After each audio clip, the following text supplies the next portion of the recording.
I never imagined a single moment of anger could unravel my entire life, but here I am, sitting on the edge of my childhood bed, staring at the peeling wallpaper, wishing I could rewind time.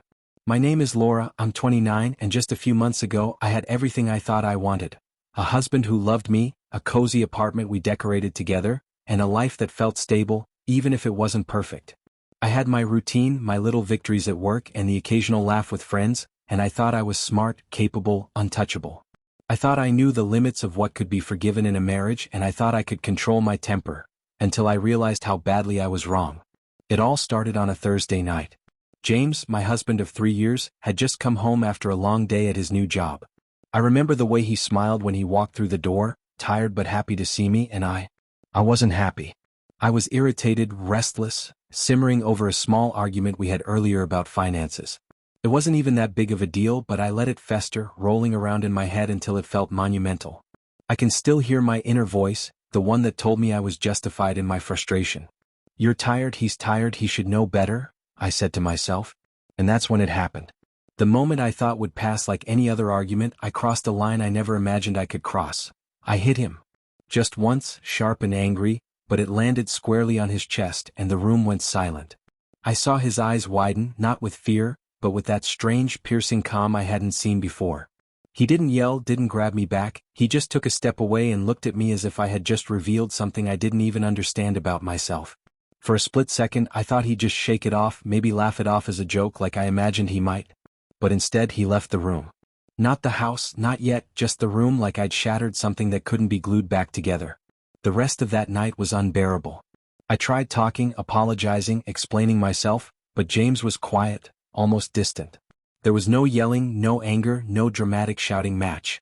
Just silence, heavy and oppressive, like a storm cloud that refuses to move. I told myself I'd make it right, that one impulsive action wouldn't destroy everything, that he'd forgive me because he always did.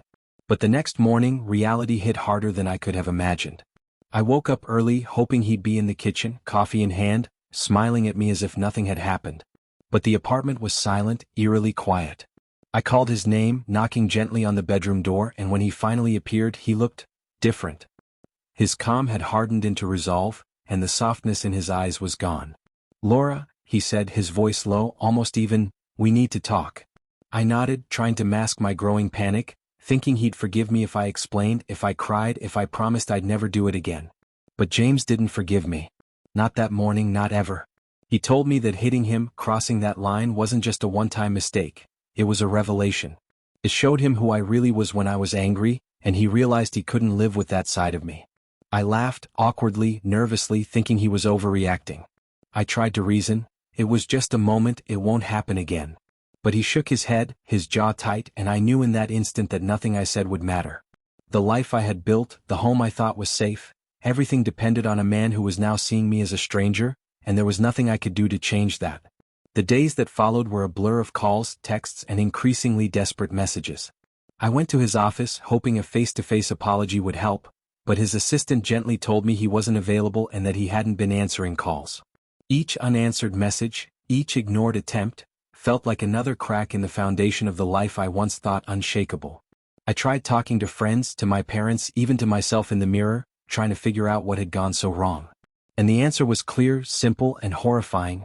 I had let anger win, I had let impulsivity define me, and now I was paying the price. I never thought consequences could be so absolute. I had always believed love, or at least our shared history, could withstand mistakes. But James's departure, his silence, and his refusal to come back made me realize the truth. Love isn't enough when respect is gone. And the truth hit me harder when I had no choice but to move back in with my parents. Packing my things, leaving behind the apartment we decorated together, the little mementos, and the quiet moments that seemed trivial at the time but now felt like treasures, I felt a kind of emptiness I'd never known. Returning to my childhood home, the familiar smells, the small room that felt too small now, I realized how much I had taken for granted, not just in James but in my own life.